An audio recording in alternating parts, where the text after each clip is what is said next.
თუოდეს მე არ გაჩენია პროტესტი მათ მიმართ ვინც ყოველთვის შენ გულის ნადებს უყურებ და ცივად თითქოს არაფერს არ გზდებდნენ თვითონ მათ არ ცივად როცა კურტკა არ აქვთ თუ ურტყამენ ვითომ არ ტკივად უფროს ხალხს რო კითხო ასე არ ყოფილა წინად მაგრამ თქვენ უბრალოდ თავს იმართლებთ ამით რადგან ძინავს თან ჩვენი გამოღვიძება გიჩვენებათ მარტივად მაშინ ბარებ თქვენი თაობა გამოგეფხიზლებინათ მაგრამ ამ კამათით ჩორს წავალს და მიზნამდეც ვერ მივალთ მე უბრალოდ ვაპარაკობ ამ ყველაფერს იმად გასაგონად ვისაც მასაგონია ჭეშმარიტების ბუდე და თუ დღეს მარიდებდი გუგებს ხოლისა სხვალის გზას იმრუდებ მე სხვარითმებით ვუტევ მაგ თქვენ ფარისევლების გუბეს მე შეცდოთ გითმედით რომ ზამტიროდეთ წარეს ტრამლების ნუგეშ ნუელით როცა ყველა თქვენგანი გვერდზე მდგომს უგებს ხაფანგს და სულ ღადაობს იმაზე მისი მსხვერპლის სულს როგორ ხაფავს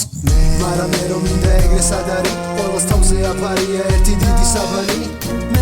მე თავროდის დარეკავს ეს მაღვიძარა ნუ თუ ვეკნობთ იმას რომ ძილმა სიცოცხლე გაგვიმწარა მაგრამ მე რომ მინდა ეგრე სად არის ყველას თავზე აფარია ერთი დიდი საბანი მე თავროდის დარეკავს ეს მაღვიძარა ნუ თუ ვეკნობთ იმას რომ ძილმა სიცოცხლე გაგვიმწარა ვაკეთებდი კარგს მასში პოულობდნენ ცუც მათში ისე ბნელოდა რომ ვაფშე წაგართმევდნენ შუქს განა ესე ძნელი იყო იქნებ ერთმანეთი დაგვენახა აგვეხილა თვალი მანამ დარეკავდა მაღვიძარა ჩვენთან ისე გაწვიმდა რომ აღარაფრით არიდა რა მაგრამ წამსარს დღეს მაინც ისარტყელას დავინახავთ მეკლოვ ისე ვფიქრობ მარა შე როგორც გინდა იყოს კარმა არავის დაინდობს რამე ცუდი რომ გაიგოს ვიყავი პატარა დრომ ბევრი მატარა მომიწია ატანა კლავ ჩემი თავის გატანა არ მეცხოვრა ასე მოხდებოდა განა რა მაგრამ ცხოვრებამ ვიცი ბევრი რამე მასწავლა არ ვითხოვდი ბევრს მაკმა ყოფილებდა მცირედი ჩემი ზინით და ოცნებით მწვერვალამდე მივედი